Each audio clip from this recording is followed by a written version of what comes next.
Is it up? All right. I think we're live now.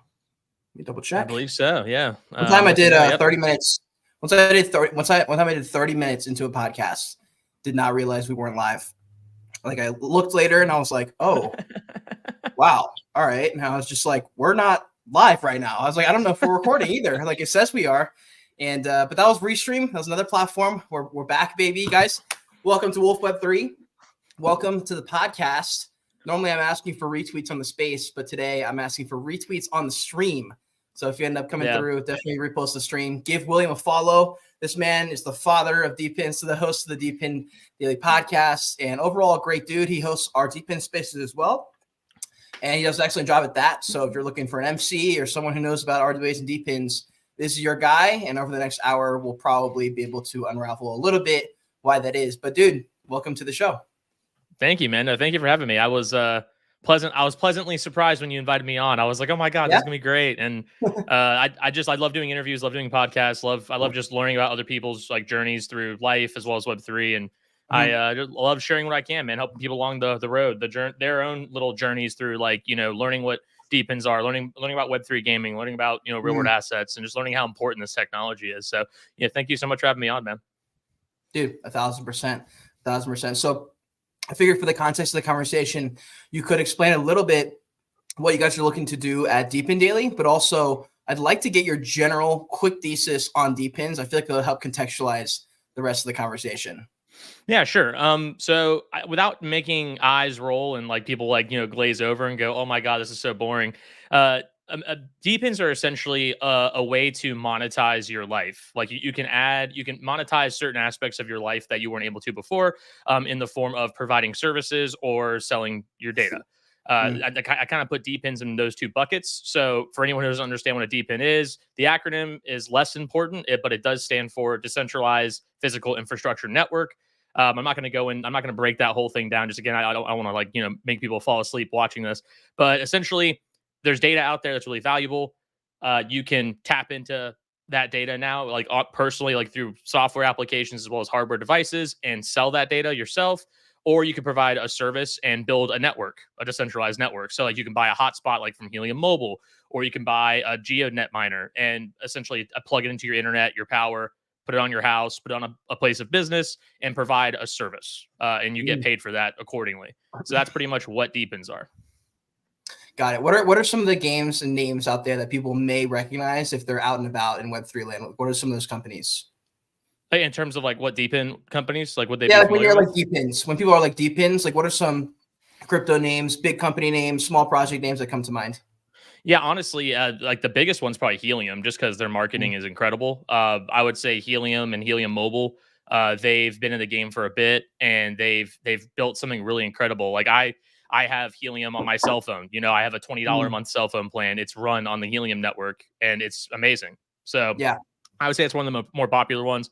The one I keep talking about all the time is definitely Silencio. I was going to wear the hat on stream, but I decided not to. But I got a little hat right here. Love those guys. It's an application you download on your smartphone. You record noise pollution for it, and then you're rewarded for it. Pretty neat little app on the phone. Makes things super easy. I'm a huge fan of those software DePins because they're very frictionless. Whereas the hardware DePins have a great pro of collecting, I guess, more robust data because they're meant for that, as well as rewarding users a bit more than the software ones. But the software ones are a really good place to get started. So I would say people probably recognize, Silencio or Helium Mobile and such. Definitely more of the larger names. Maybe in terms of blockchains, you have Peak as well as IoTex, very DePin RWA specific chains. Solana is gearing up to be a really big DePin player as well. They have lots of projects building on them. Dude, the DePin world is exciting for me. One of the times it clicked is when I was doing a video for Sweat Economy, and they're part of the movement economy. I was not sure how the video was going to go down because I knew about StepIn. I knew everyone was going to think StepIn the second I mentioned anything about walking and earning points. I found there's some pretty big differences in their business models, and one works. One has legs, and one clearly didn't because it capitulated. But their app is so slick. One of the things is their app is so slick. It's on the same level as any other professionally made app that's not in Web3. And you just walk, and it earns a little bit of this data from you. and then you're able to pick up on those rewards. And I was like, okay, that can make sense if someone's willing to buy the data from me. I don't know who that would be. And I spoke to Oleg, the founder, and he was like, dude, hospitals, like research, like there's tons of people who would pay for these for the data. And he was like, and if you believe the healthcare and the movement's economy won't get monetized, he was like, I don't know if you're going to make it. And I was just like, dude, I think you're right, actually. But it seems like it's a little while away. It's like, what kind of timeline are we looking, you think, for most of these DePins? Like, is there any legs at this current point, or is it just a bunch of in the same? I hear this a lot in crypto. So it's the same, like, you know, a couple thousand people all farming the same things to each other. Is DePin still in that part of their growth, or have they surpassed? Have they found ways to reach the Web2 consumer? Yes and no. So I would say I hate saying this. It sounds so cliche, but we're still very early. Like it's actually kind of shocking guys. how That's early we been are. a great podcast. We love all of you. Like the video, subscribe. We're gonna end it here. We're still so early, dude. It's insane. I mean, if you think about it, I was doing a podcast with Andy yesterday, and we talked about this. And essentially, I think the DePin market's a total market cap of, like, out of all the DePins that are like on CoinGecko or listed on CoinGecko, I think it's like $36 billion, where the total crypto market cap is like 1.5 trillion. And that, like, the crypto market cap itself, like the entire crypto market, is still such a small subsection of the total financial, like the global financial market. Like, it's still so tiny and still in its infancy, that with DePins being like $36 billion total, that's kind of insane to me. That's like kind of pretty wild. Like, it just shows that with everything being built, we're still very early to everything. So I would say, in terms of reaching the Web2 consumer, I would say Helium Mobile is definitely doing a good job. We talked about on one of the Wolf Spaces, I think a week ago or 2 weeks ago, where Helium Mobile, they partnered with the Trojans, the University of South California, and they're, like, you know, kind of in the face of those college kids and saying, hey, there's a $20 a month phone plan, like, get on this. Like, you might not even have to pay for your phone plan if you just, you know, sell us your GPS data, kind of thing. So I feel like people really resonate with that, especially when the thing with getting to Web2 consumers with just general audience consumers is, one, you don't want to overcomplicate it. And two, it has to add value to their lives in some way, shape, or form. It has to save them time. It has to generate them revenue, and it's got to be super easy to do it. So I feel like down the road, you're going to see a lot more adoption from the general audience in the terms of, like, you know, these software DePins, like I said, because it's an app you download. You fool around with it, like, especially with Silencio, you can just, like, go around, walk your dogs, measure some noise pollution. And even if it's not that much money, you're still, that's such a specific thing. I do it all the time. I walk my dogs every morning and I map noise pollution because it's just so easy, you know, and especially, like, with things like Nadix. Even Nadix is a drive to earn application, like, kind of like Hive Mapper, a bit different, but it's a software DePin as well. And every time I drive, I turn on my Nadix because I'm just like, hey, listen, like, why not? I'm already driving. Like, so I feel like those applications are going to penetrate, like, those general audiences a bit more easily. And things like Demo too. You know, Demo, you have to buy a piece of hardware and plug it in, but still, it's super passive. All you gotta do is plug it into your car and set it and forget it. You know, so I feel like once that marketing kind of takes hold with the general audience, you're going to see a lot more adoption, just because it kind of makes sense to them, right? Like, there's this thing called data. It's valuable, and why, you know, it's being sold on my behalf already. So, like, why can't I sell my own data and make money on it? And I think that light bulb really clicks for them. Yeah, I was gonna say that's a pretty convincing argument. There's a few arguments I found that work pretty well with normal people. That's definitely one of them. Another one that came to mind this year was just having so many Bitcoin conversations. I found Bitcoin was an easier sell than a lot of other crypto shenanigans that we have to deal with. And there certainly are in every single part of the industry. It's actually crazy. There's not one place where it doesn't exist. Yeah. Who are these people? But anyways. So I wanted to hear a little bit about your fall into the DePins industry. How long it's been? What was your original attraction to the industry, crypto overall? Did it start in DePins or? So my journey is really interesting. So I initially got into, like, trading securities, like, back in, like, 2015, 2016. So I got really big into trading stocks and whatnot back then, like, downloaded Robinhood, all that stuff, and just became, like, really big into it. Lost a lot of money at first doing day trading, of course. And then I slowly learned, hey, listen, there's a way to do this thing. And I built up a decent portfolio, and it was fun. So I'd always known what Bitcoin was and what, like, Ethereum was. I didn't really know what they were. I just knew they existed. And I was like, okay, like, what is this thing? Like, I don't know. I almost bought some at some point. I never ended up pulling the trigger at that time. And then 2020 happens, COVID happens, and everything shuts down. So COVID happens, I quit my job, I go back to school, I get my master's degree. And during that time, I decided to start streaming on Twitch, like almost not full time, but almost full time. So I did a lot of gaming. If no one knows on here, I'm an avid gamer. I've been gaming for decades, since I was a little kid.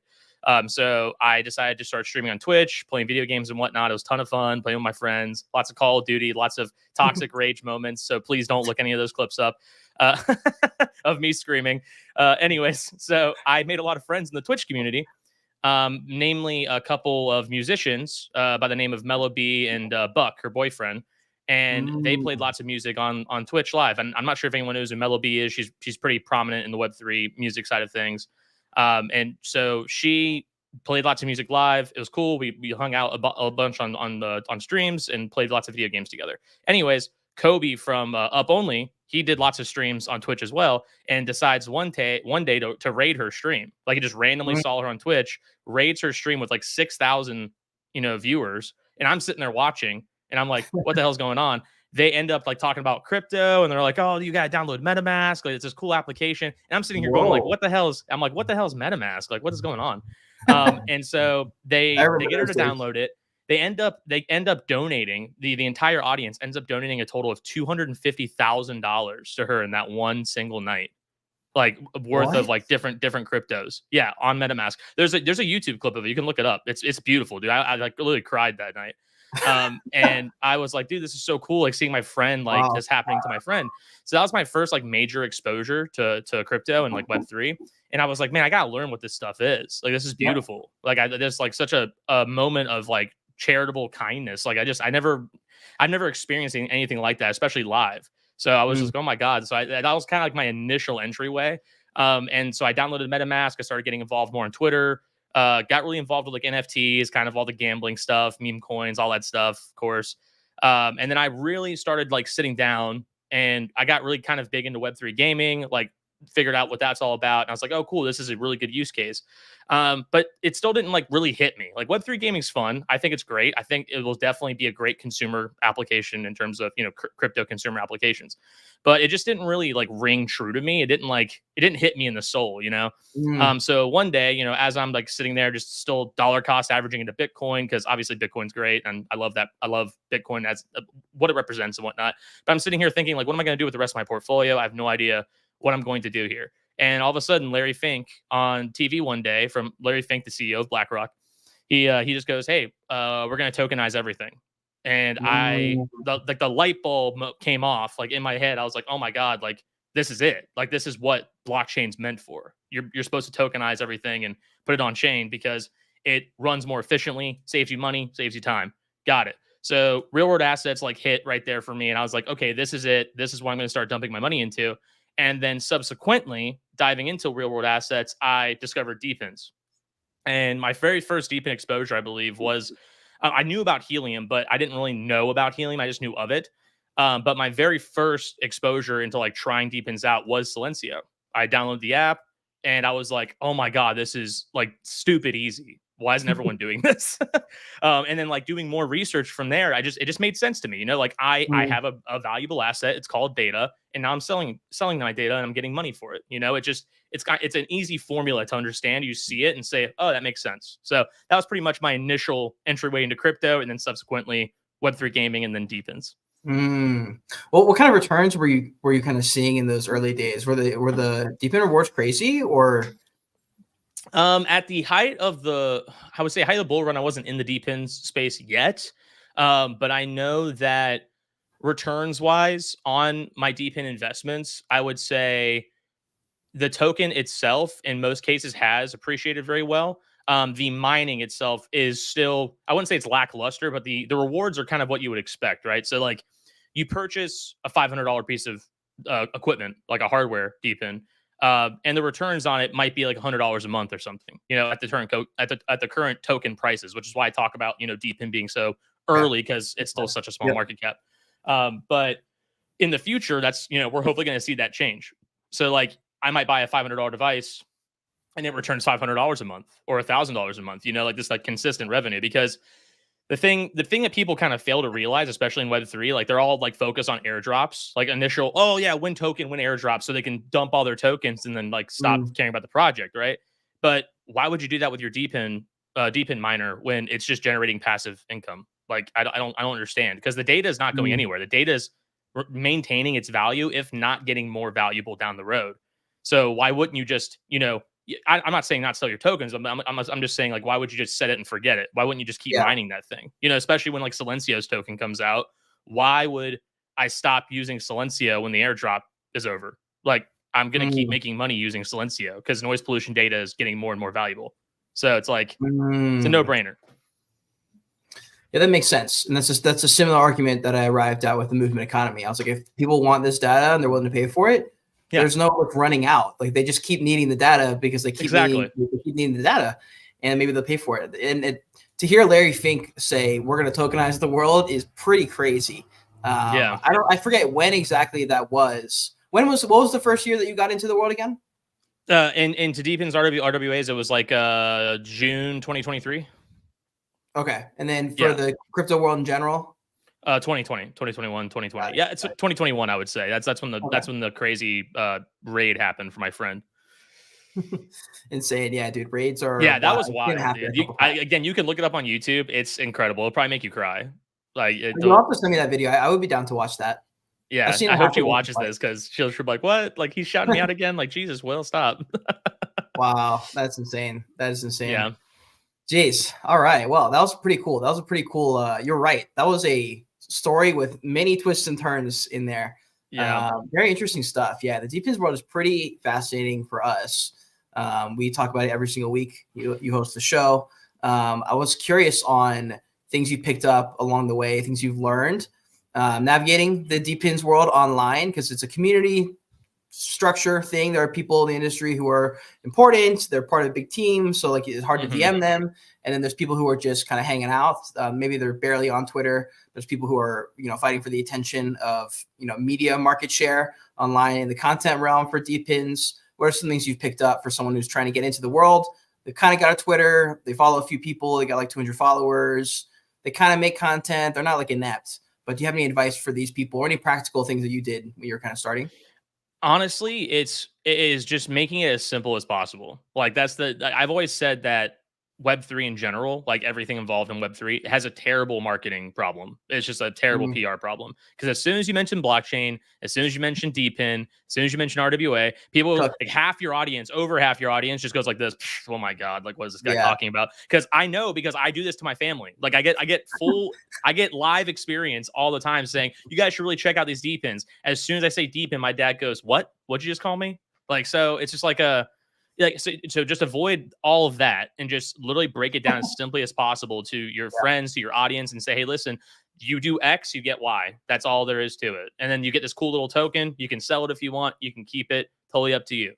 And that usually works out very well, especially it retains attention more. You're going to attract more eyeballs, especially if you can kind of do it in a fun and entertaining way. Like I involve my dogs in my videos, as you've seen, because they're cute. Everyone loves dogs, right? So I like to make videos with them because I love them. They're fun to make videos with, and they're cute. So I mean, people see the dogs and they go, "Oh, I'm gonna watch this video because that dog's really cute." They don't watch it for me. My face isn't as cute as my dog's. So I was gonna say, yeah, we can take a peek. So for people who aren't following him already, here's his Twitter or his X. You can find him. If you're on Twitter, you can literally click right above the stream and come to his account. He's a content creator, podcast host. We're live right here. He's looking very nice right here in this photo. Super handsome. My that's NBA like the photo. Old PFP, bro. This is like the OG PFP. It's gonna take a while for me to get used to the new one, but the new one's fire. Thank you. Yeah, no. So that old one was from my my MBA program. That was my like professional headshot. And then the new one is from my wedding. So like we had a photographer do all those cool photos, and she's like, "We're gonna do like a stoic black and white pose," and I was like, "I got it." And I just thought about like a PFP picture, and I was like, "This would be perfect." And I know I think we've talked about it in Spaces a couple of times, but hey, congrats on the marriage. That's lit. Thank you, man. Thank you. Yep, got the ring on. Yes, sir. Yes, sir. We had talked to you. I forget what company it was, but you were like, "We got to work on a DePin ring. This has to happen. I need to have a DePin wedding ring." Has anything culminated from that conversation or sparked any ideas, business plans? I don't know. I got sent some interesting concept art for the luxury Kudus rings. So Oh, I think I was speaking with one of the Kudus reps, which I'm hoping to do a podcast with them pretty soon. But mm, they were like, hey, listen, don't share this picture with anyone, but like, you want a cool like wedding ring, like DePin ring, like here you go. And they dang. showed me the pictures, and I was like, oh, that looks so cool. I was like, oh my god. So Wow. I might be getting that soon. I have looked into the Tangent wallet ring too. I told my wife about that, and she was just like, Jesus. She's like, please stop this. Like, you're turning this into your personality. And I was like, babe, it already is my personality. Like, I'm farming DePins at every single moment. Every single moment of my life has turned into I've monetized it all with DePins. Like right now, I have Have three. you I heard have of three Fast DePins. Token? Fast token? What's that? It's well, the token is called Fast. I'm trying to think. Fast. Edge Video is the company name. I don't know if they count as sounds DePin. so familiar. So I've hosted them a few times on the Near Protocol Alpha Spaces because they're just a company and they do some stuff on Near. And their idea is you watch things and you earn points. I'm like, does that count as DePin? Like, where's the line where we're like, you don't count? You're over there in the other corner. And what do you call the other corner? Just like work to earn or play to earn? So it's interesting. So like to be considered a DePin, you have to you have to be like kind of acting as a node, like as like a center. Okay. Like if like for Silencio, you can think of the noise measuring like as a node. Like I have my phone acts as a node, and so I'm collecting data with it, and so I'm spreading a network using that. So in essence, if you're just like watching a video and you're getting points, I mean, I wouldn't consider that a DePin personally, but if like you're providing bandwidth to the website or something, then yes, that'd be a DePin. Like if you're providing them some form of like data by doing that and they're paying you for that, I would say that's a DePin. Okay. Wow, interesting. Yeah. There's a couple of them, like Edge Video AI was one, and then the other one was there's Theta Network. It was the Eat to Earn. It was Eat to Earn. Yeah, it was like you go to restaurants, you try that. It's like a Yelp kind of situation, dude. What is it called? Hold on. Plato, Plato Earn. I gotta find it. I was actually gonna ask you about them a while ago. When I did a space with them, and I was like, wait, are these guys lit or is this silly? Plato on Plato Eat. I know I can find it. Hold on. Give me 2 seconds. Yeah, take your time, man. It's interesting. So you get rewarded for like making reviews. It's something along those lines. Hold on. Here we go. Plato to Earn. Okay, I'm gonna share my screen. This is fun. This is like a IRL. When you know people, you can ask questions like this. This is like alpha calls. This is IRL. Yeah. Calls. I know. I feel like I feel like this is like the OG 2021 days. I'm working for an NFT projects alpha group. Airdrop farming. That's what we're doing right now. Exactly. So okay, here we go. So Plato, Food is Simple. They're killing it allegedly in the business world. Like they're getting tons of partnerships. They're in all sorts of locations around the world, Tokyo, like all these big places. And I can't tell because they're not huge on Twitter. But everything here like makes sense when I talk to them. I just can't tell if it's like a thing or not.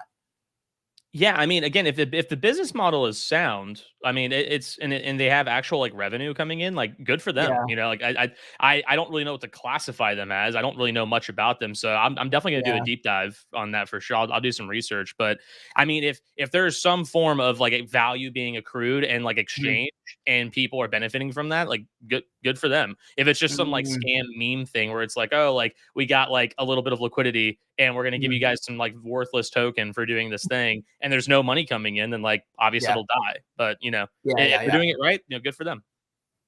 Okay, yeah. I mean, it's been cool this past year. Like I've worked with a lot of companies independently when I was doing YouTube, but working with Wolf is like different. It's like a different game. I mean, the guys are talking to like 200 projects a week, just calls all day long. So the amount of inbounds and like projects that come across our desk is like 1,000x. So I've been able to have the pleasure of speaking with tons of companies now because we're doing spaces, which is like the coolest thing ever, which I'd like to get your take on the spaces in general. But no, this world has been crazy. I've found so many projects this year that I just didn't really know about. I didn't know how the foundations worked on crypto. I didn't know that was a thing. Like I literally didn't know they existed until Near Foundation reached out. I was like, oh, you guys exist to help people? I was like, oh, that makes sense. Now I get why Solana has these random projects go from 0 to 100. There's a little bit of helping around, I think. Support system, capacity. It's strategy or something like that. So anyways, I didn't know how any of that stuff worked. But I am curious for your perspective on this because we kind of think the same. We both sort of have the gift of gab. We can kind of just ramble about stuff. So I feel like when we meet another Gabber, we feel like naturally more comfortable, I think, because they can always take the show if they need to. Yeah. But I'm curious in your thoughts on like the social media landscape of Web3. It's primarily on X. I don't know if you've seen any of their success on their platforms, but what are your thoughts on the industry, I guess, of the content creators? There's different sects. There's some that we don't really engage with as much because at Wolf, we try and do it a little bit more professionally. So there's some like subsets of the crypto degen world that we really don't interact with. But what are your thoughts on that? Like the popularity contest / attention? I'm just kind of curious. Yeah, so it's definitely a majority on X, just because I feel like it's a great platform for communicating information very well, and also like building communities and whatnot, thanks to spaces, thanks to videos. And that's an adorable dog. Oh my God. I need to get mine out now. I need to bring my dogs over here. 4 or 5 times on top of my lap. That's what mine does, dude. Tracer, she's like this 25-pound little black-mouthed cur, like boxer miniature, and she'll just jump on my lap. I'll be in a work meeting, and all of a sudden she has to get in my lap, and she just looks this way. Her head is just right here, and I'm just sitting here petting her and like not making any different faces. And my boss just goes, like pretend like it's not really happening. Yeah, she's like, "What is your dog doing?" And I was like, "Oh, don't worry about it." I'm earning points by scratching per scratch. I'm generating literally details and skin particles. I'm selling them. Exactly. But yeah, I would say a majority of it is on X, just because I feel like it's a platform. It is a platform for doing, like, it's communicating information. You can write those threads. You can build communities, have those community pages, and it's easy to communicate with people on there. So you have that. I have been seeing stuff on YouTube as well as Instagram, but not nearly to the effect of X, just because, especially on YouTube, people just, as soon as they hear the word crypto, they just type in the comments, scam, NFT scam. So there's still that kind of negative sentiment that exists. But I know that one really awesome IP that has breaking through on Instagram is definitely Pudgy Penguins. I mean, they've killed it on there. I mean, you see my little Pudgy back there. That's definitely an IP I respect. I mean, they've, like, Luca's really turned that into something really cool. A lot of NFTs are just like lots of nonsense and fluff, but when you can create a fun, like, a fun, like, kind of cartoonish, like, family friendly IP like that, I think you can find some success. So they've shown it on Instagram for sure. Like, their gifts are hilarious and everything. So I feel like in order to really break that mold, we need more of that kind of content. The degen content on X, like I'm trying to find the right word, but the risque content on there, I think it has a place, like, because I've seen that marketing work before. A long time ago, back in my MBA days, back in my college days, my master's program days, we had a marketing class, and we had to study a marketing case with Wingstop, the wing restaurant, and they decided to do on their Twitter, they decided to do like this really just like kind of raunchy commenting. Like, they were like getting like real kind of, they're getting sexual, like kind of like sexual innuendos in the comments.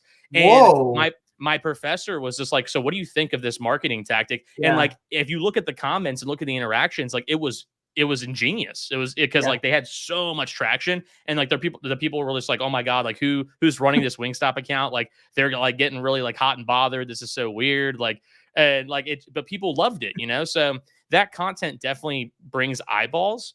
It might not be the right kind of eyeballs. It might not be the right kind of attention most of the time, but I feel like it has a place, and I feel like it needs to be there because, I mean, it exists obviously, and it's very successful. So of course it has to be there.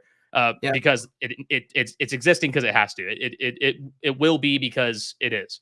And I feel like I personally, I'm not a fan of that, doing that on my brand, because I want to be more like family friendly, more general audience. Because some people get turned off by that, like they see that content, they say, "Wait a minute, like what the hell is this? Like, so is that like a stripper in the background? Like what's going on?" Especially at these like degen, at these degen parties, like that you see, you're just like, "Wait a minute, what is all this?" Because I don't know. I've been to those parties; they're fun, but like, it's just at the same time, I'm kind of like, I'm over that phase in my life. Like, I'm 30 years old. I don't really care for that anymore. I have a wife. We're trying to start a family soon. It's kind of like I feel like it's just kind of an age thing at that point. It's aging himself voluntarily, everybody. So curious on for people who are trying to make a dent, like something you said there made a lot of sense. You know, if you make something and basically if there's demand for it, it will work because the demand just comes to you. It's like doing putting a hot dog stand at the end of like a triathlon. You know, like everyone's going to buy hot dogs because they're all starving. Doesn't matter what you're selling. You could be selling the worst bratwurst in the world and they'd probably still buy it. Versus if you stood outside, like, I don't know, a funeral and tried to sell hot dogs to a bunch of people who just like attended their So sorry for your loss. You want a bratwurst with that? It's terrible, but it's $7. Yeah. So anyways, I thought about that because I was able to hack my way into the YouTube content world.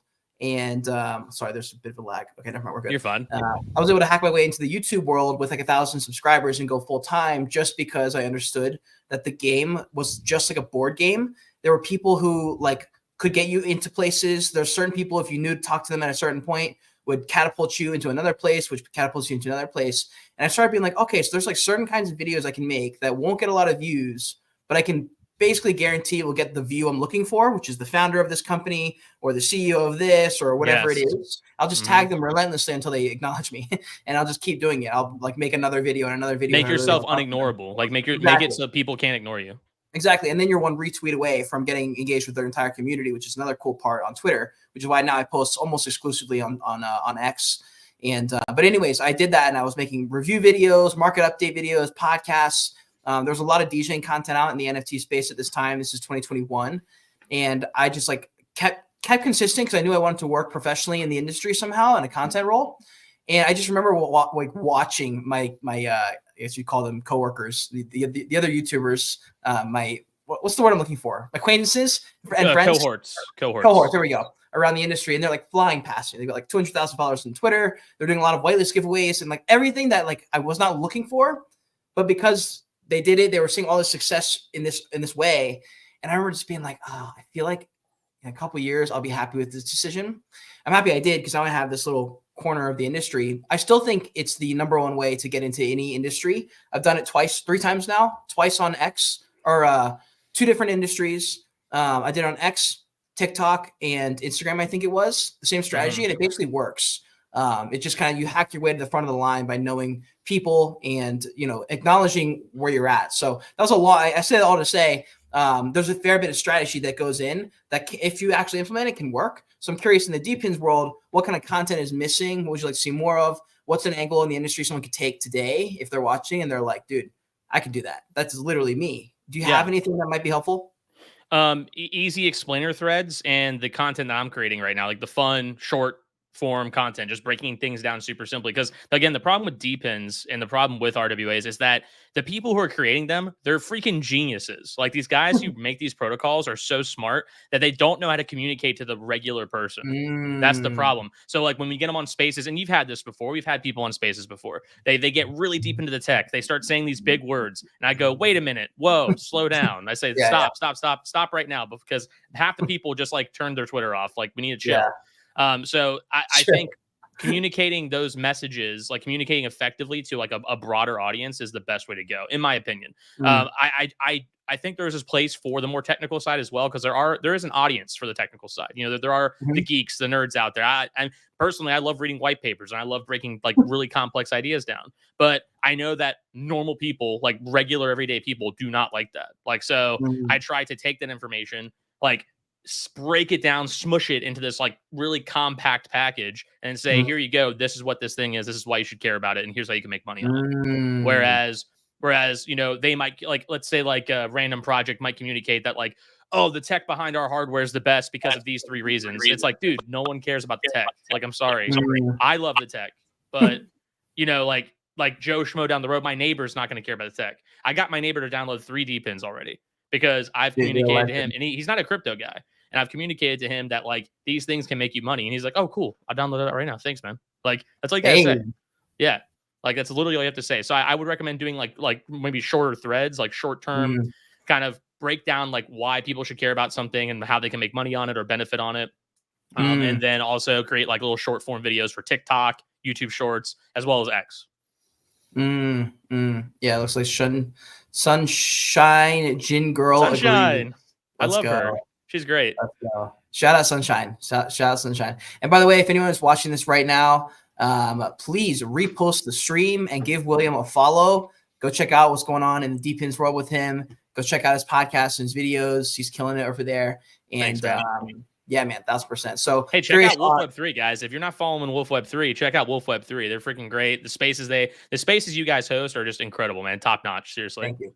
I'm so happy I get to be a part of it. So thank you for having me be a part of it. Dude, we love having you. That was actually where I was going to go next with spaces. So to me, I have grown pretty consistently quick on X with my personal, and I don't even use my personal as does like I speak behind the Wolf account, right? So I'll sometimes, if there's room on the panel, I'll stick my personal up there just to have an extra speaker on. Otherwise, I just leave him in the listener. I'm talking to him as if he's like some other entity. I leave the personal Kate account like in the audience or something. But pretty consistently able to grow and connect comes out. Yeah, so now I'm speaking from my personal now. I've transformed. I've gone Super Saiyan. So I've been able to grow pretty quickly without even like using the account in that way so much. And I've used it in other ways. I do video content for Near, but curious on your thoughts on spaces as a tool of growth. And a couple of questions, I guess, like who succeeds the most on spaces? What kind of speakers succeed the most on spaces? Is it people who are experts in something? Or is it people who are like if someone's new, are they screwed? Should they just listen in for 6 months kind of thing before they even think about speaking? Like how can they sort of gamify the Twitter spaces ecosystem to their advantage and meet some cool people and get involved? Honestly, how I got started on spaces was just asking questions. Like go on stage, get really good at asking questions and go from there. Because honestly, I think spaces, and this goes back to my point about X being great for networking and community building, because on spaces, I see spaces as like the best networking mechanic ever. Because anyone can get on stage, like you can kind of wiggle your way up there, especially if it's an open panel. And I've done that before. Like I just randomly like request to speak sometimes on spaces, and they let me up sometimes. I'll sometimes let them up. If your bio looks decent and your profile looks half professional, most of the time if there's a spot, they'll bring it, unless there's like a reason like they're running out of time. Like I think it's worth shooting a shot. No, exactly. And that's the first thing you should do definitely is work on your bio, like work on your profile pic, make sure it's professional, make sure it's not like this, like, oh, I'll 100x your portfolio, degen, crypto guy. Don't do that. Just put like a decent profile pic on there, kind of a quick bio, cool banner. Awesome. Then go on spaces. You can if you're brand new, I would recommend like listening maybe for like a month and like not speaking and just kind of seeing how the flow goes. And then start formulating questions that you want to ask on certain specific topics on certain spaces, and then go on stage and then ask those questions in a very quick, concise manner. Make sure they're very good questions, though. You want people to remember what you're saying. You don't want to just say like, "Oh, what's like? How did you come up with this idea? Or what was this about?" Like, ask a specific question because you know so much about the project. Like, ask like maybe something in very like in detail, like kind of deep dive, like maybe like poke them a little bit, because people remember that kind of stuff. People remember mic drop moments. They remember good questions, like I had a good headline one time on Mario Nafal's space, like months and months ago, just about RWAs, like, because the two co-hosts, they didn't understand what they were. And I just said, hey, listen, eventually all your money is going to be stable coins. And eventually Bank of America is not going to have a bank account. It's going to be a wallet. And they were like, oh my God, that makes so much sense. Like, what a mic drop moment. Holy crap. And I was like, thanks. So just like, you need to sit down and really think about what you're going to say there, and then just like kind of execute and just go from there and keep doing that. Because on spaces, you'll meet people, you'll get follows from them, you'll follow them back, you'll link up in the back channels and DM each other. And most of my networking has been from spaces. Like I've gotten so many DMs from spaces. I've gotten so many just like, hey, let's work together on spaces. Nice. I think it's one of the most effective networking tools of our generation. I mean, to think that you can just like hop up on a stage and just be on with someone that you like don't have access to, the degrees of separation get really blurry. It goes from 8 people of separation to anyone in the world to potentially 0. You can just jump on a panel. Like I'm in a group chat, Tristan Tate's in it. I'm like, why are you in this group chat? There's like 15 people in there, and for some reason I'm in it, and for some reason Tristan Tate is in it. I'm like, what? I spoke with Caitlyn Jenner recently on Spaces. Like I got to ask Caitlyn Jenner questions about her crypto project on Spaces. What did you ask her?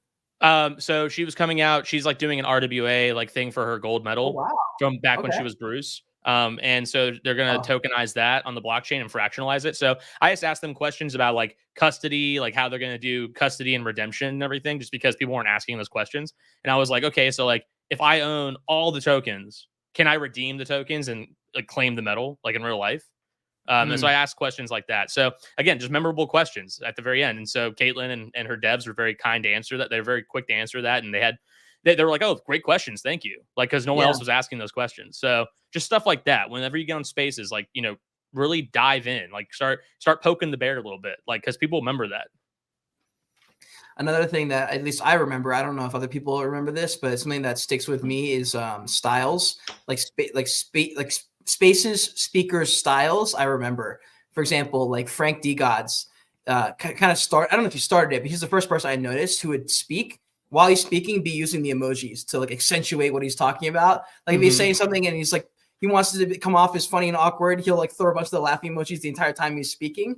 And that's just like hilarious to me. Like I never really understood spaces until I started thinking about it. Cause I was like, why would you not do a video? A video makes way more sense. And then I started doing the panels and I was like, oh, it's kind of fun just using the emojis. There's only like 5 options. So you have to be like selective a little bit. They're probably missing 2. I could think of like 1 or 2 they could add, maybe like the eyes emoji, like the one where you're like this. That would be a good one. And then there's a couple more I probably could think of.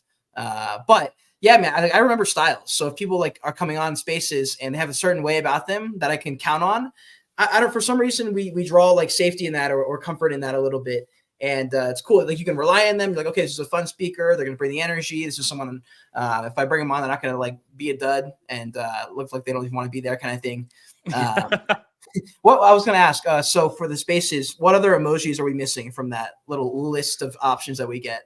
Definitely the eggplant emoji. I want the eggplant emoji. Definitely just to be funny. But in all seriousness, maybe more of like we have the hand clapping, we have the surprised, we have the sad, we have the laughing. So maybe like extra laughing and sad ones, like the actual like crying one, not like the sad teardrop, and then maybe like a couple more like rolling laughing ones. I don't know, like that'd be kind of cool. Like just different visual effects to see, but definitely the eggplant emoji we need. The reason I even asked that is because their Twitter X's engineers, they go on spaces sometimes and they'll just survey out questions from the crowd. That's what we were saying just now. Like I went on a space, I think his name was Mark at the time. I don't know if he's still working there, but he was just on a space with Diligent, jumped up on stage, asked him a question about X and like what they were doing as far as upgrades. And he just for like 2.5 hours just sat there, took notes while people came up and expressed things that they would like changed or updated. And he was like, okay, cool. Yeah, we can do that. He's another one. He's like, yeah, I can't do that. And he's like, yeah, it won't take too long. We only got 4 people working on it and 2 of them suck. Yeah, like, because they're all got fired. Yeah. Oh man, that's so funny. Dude, we need more engineers at X. I swear. Well, yeah, he did the culling. Like Elon did the culling, and now it's like it's time to rebuild. Like it's. I feel like he's just finding the right team, which I thought was a good call because I mean, when he took over Twitter, he was talking about how there's so much waste. And it's like, oh, there's just so much waste here. Like there's employees doing nothing, literally. Yeah. So it's just cut half the workforce down. Yes, it will take a hit in terms of like developing strength for a bit, but the people who want to be here will work that much harder and get paid more for it. So. I feel like that was the right call. Overall, it was the right call. Yeah, it's tough too. Like that kind of situation. Like you have to have people who want to be part of a team. Like for the first few years of my career, I was not trying to work on a team. I didn't trust most of the people, so I was like, if I met some people I could trust, and would be either better than me or at least the same output as me, kind of thing. Yeah, I don't want to work on a team. And so at a certain point, I got bored and lonely. Not lonely. I was just like, I feel like I could achieve more if I was like on a bigger team with more people. But I was looking at the Nifty portal and I was like, these guys are killing it. Rug Radio, like these guys are killing it, but they all are rock stars on their own. Like how do I find a group of that who are all trying to become a team? And then that's when Wolf called. Like literally a month later, I got the Wolf call. And then that's kind of how it is. Like sometimes you have to make a sacrifice or do something you don't really feel like doing, or you're like, I feel like I shouldn't have to do that, but you do it anyway, kind of thing, because you're contributing to the team. And that's just part of the gig. And I remember seeing this clip from Dana White a while ago, and he was on a podcast with the Nelk Boys. I don't know if you know or if you're familiar. Yeah, I know Nelk Boys. Yeah. So they had they worked with this guy Bob, who was like a great sports commentator person, but I guess he wasn't that good in other places. But he was able to draw in a lot of cool guests. He knew a lot of people from the sports industry, and I guess they had like a a melt off and they kind of just like separated. And then like a year later, they all got back together and did like a podcast in front of everyone live. And Dana White just goes off on Bob. And he's like, you know, you're the type of piece of crap that like we don't need to have in this industry because you're part of a team, you put in effort and you work really hard. And in 10 years, if it works out, you've won it. Because he's like speaking from experience from the UFC. Yeah. Like, we built this thing from the ground and you're complaining that you brought out a podcast guest and didn't get paid out $20,000 for the sponsor deal. He's like, that is so, and he just like ripped into him. And I remember being like, I think more like Bob than I do think like one of these team guys. I was like, that's why I'll never work on a team unless I'm ready to be part of it. That just kind of came to my mind. Yeah. I mean, it's very true though, right? Like you talked about doing things you don't want to do. And that's a truth that I found a while ago, like reading, I read David Goggins' book, Can't Hurt Me. And if you haven't read that, it's a beautiful book, but it talks about pushing yourself. Like it talks about like literally you just sit there and think like, everyone knows how to get to where they want to go. They just don't want to do half the shit to get there, you know? Yeah. Like, and it's because it sucks. It sucks to do. So it's just kind of like forcing yourself to do that. And one of those is working with a team, like finding that team of people, especially if you're like running this whole thing solo and you've worked on teams before and you found them to be unreliable. You know, it's like, oh, I wish I could just do this all myself. But sometimes you just got to bite the bullet and just like find ways to say, hey, how do I like invigorate my team to do the things I want them to do?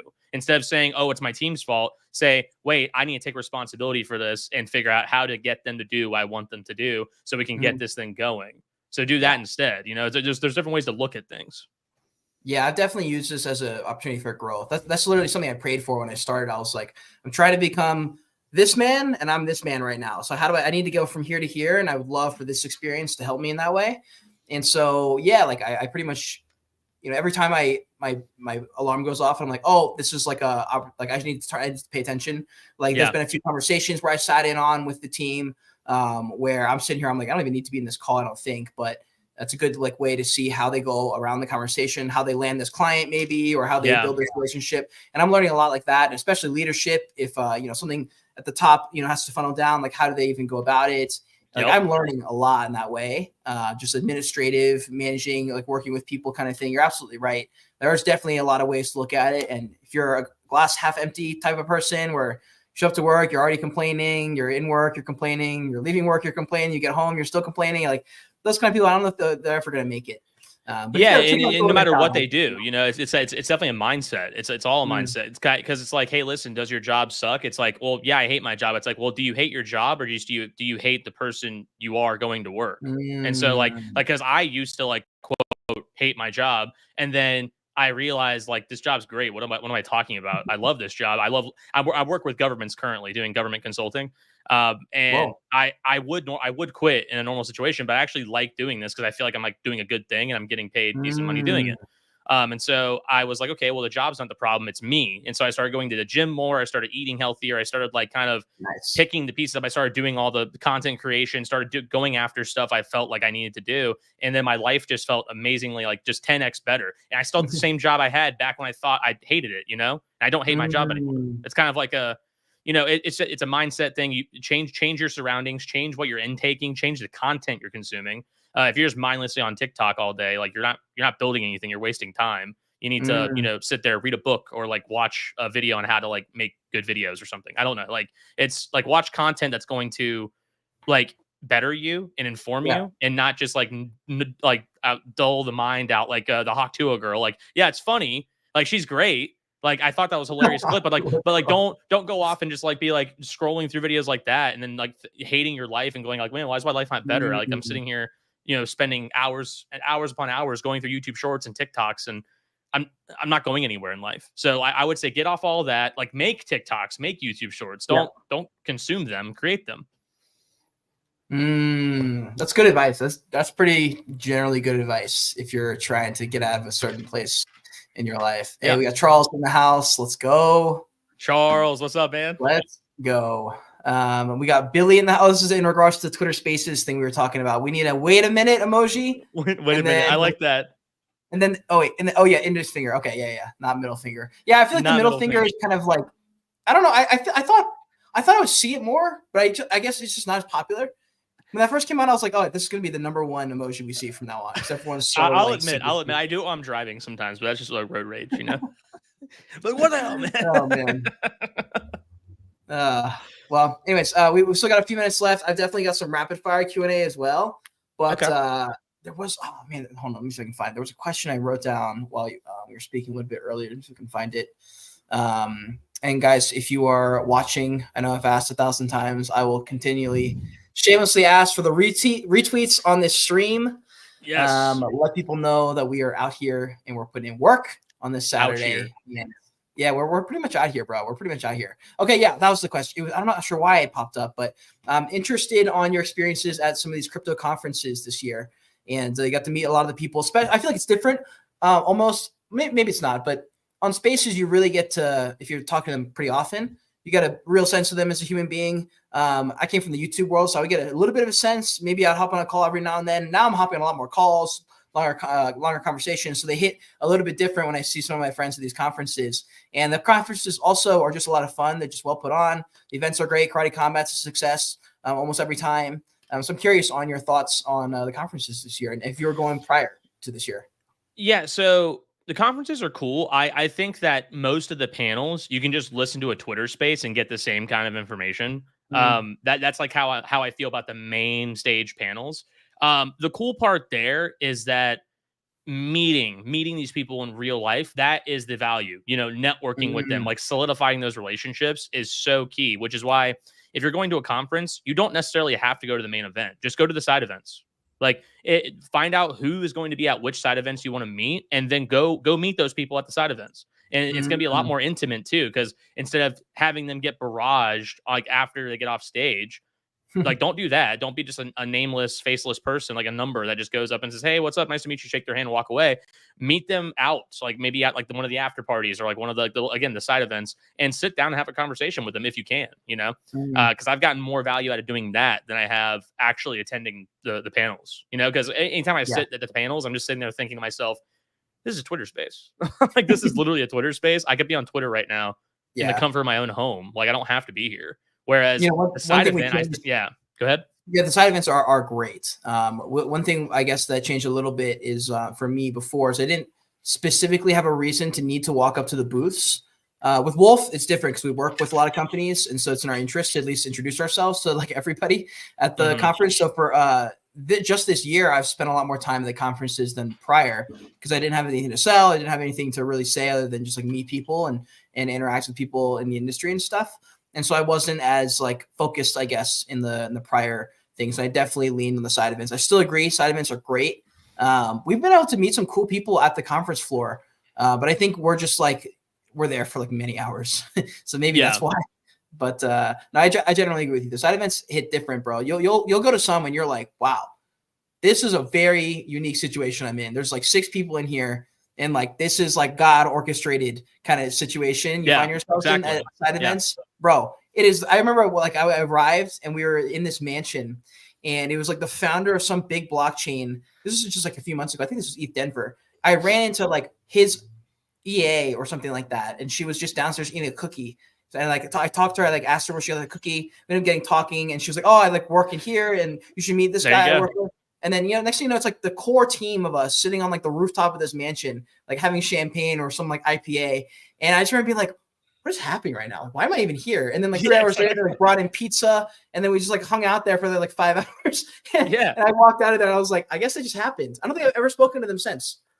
Yeah, I mean, it's I love moments like that though. Like you run into people and you're just like, wait a minute, who are you? And they're like, oh yeah, I'm the founder of this. You're like, oh my God, dude, what? And you like start talking to them and you get to know them a bit more. And I've gotten so many Telegram like contacts that way, So I definitely recommend side events mostly, but there is value in going to the main floor, like you said. Like, you get to see new products, you get to I mean, if the teams are there on the floor, you get to meet them on the floor. I just have an issue with the panels is all. Like, the panels are the things where I'm like, this is not worth going to. Like, I can just listen to this on the Twitter space. I've heard you talk about this multiple times on Twitter spaces, but if I see those same people at a side event or on the floor, I go like, hey, what's up? Like, let's talk, kind of thing. So definitely recommend that for events. And I do plan on going to more events in the future.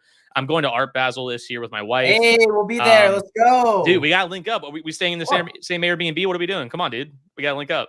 Probably. Like, we'll have to ask Gav how we're doing that. It's in December, I think.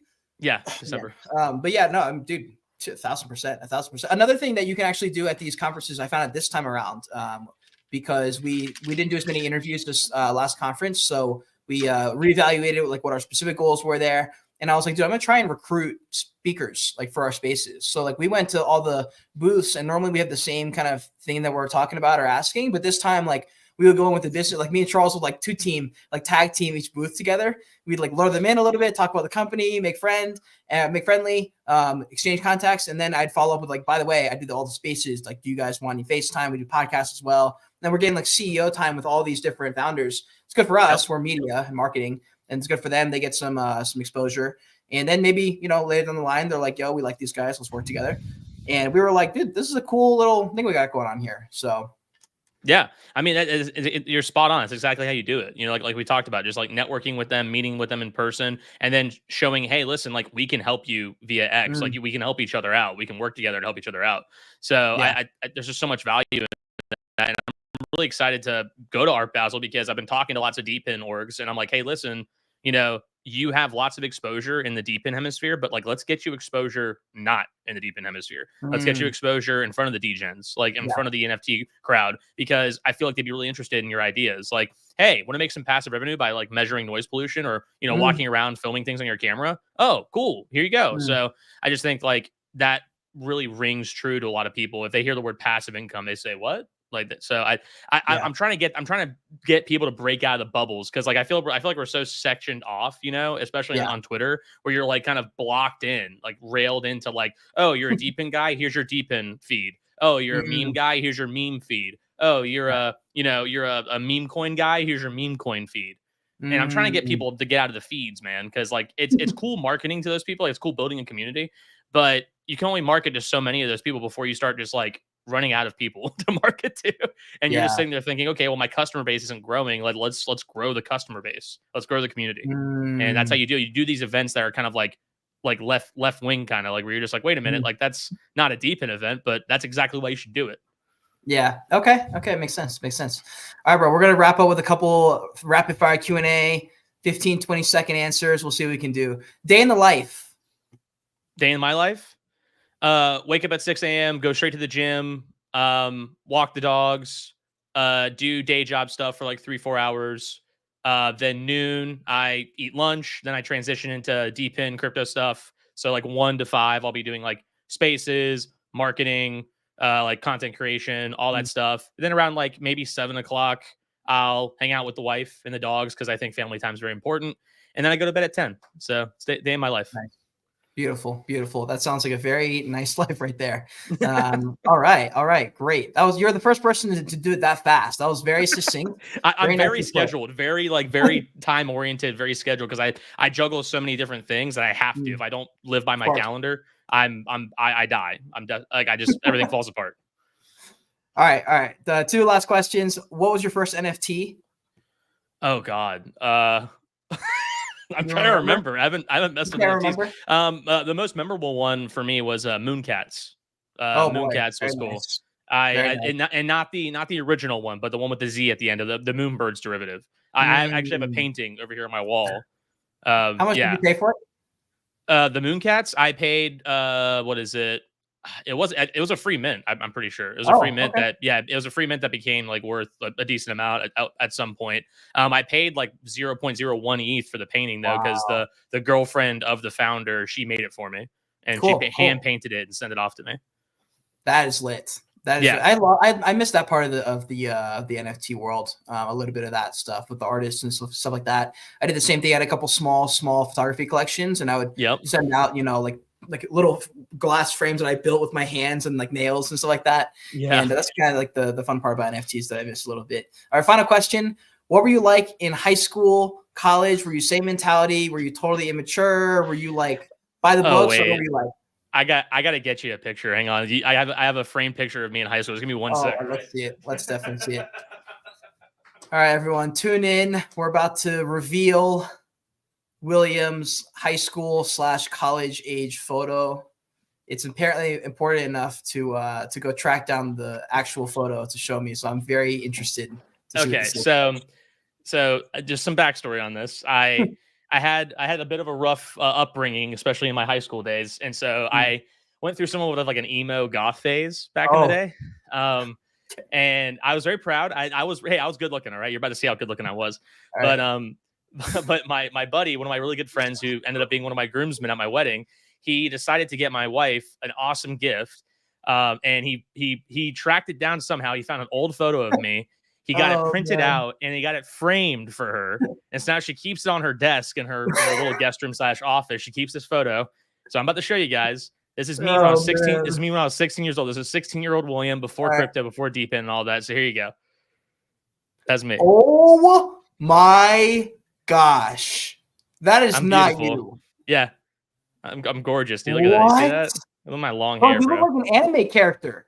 I was an anime character. Wow. You know what? Wow. I was not expecting that at all. I don't know what I was expecting, but an anime character was not that. That is crazy, bro. Wow. I'm so glad I asked that question. I had the skinny jeans, the black Converse, all that, dude. I wore eyeliner at one point, straightened my hair all the time. Had all that, bro. I mean, I've gone through a couple of those phases too. I don't know if mine were as drastic. It's possible they were. I did like the painted fingernails. I thought it was edgy. Yeah, edgy. Yeah. I had like 5 rings on my hands. Like, each finger had a hand, or each finger had a ring. I've done.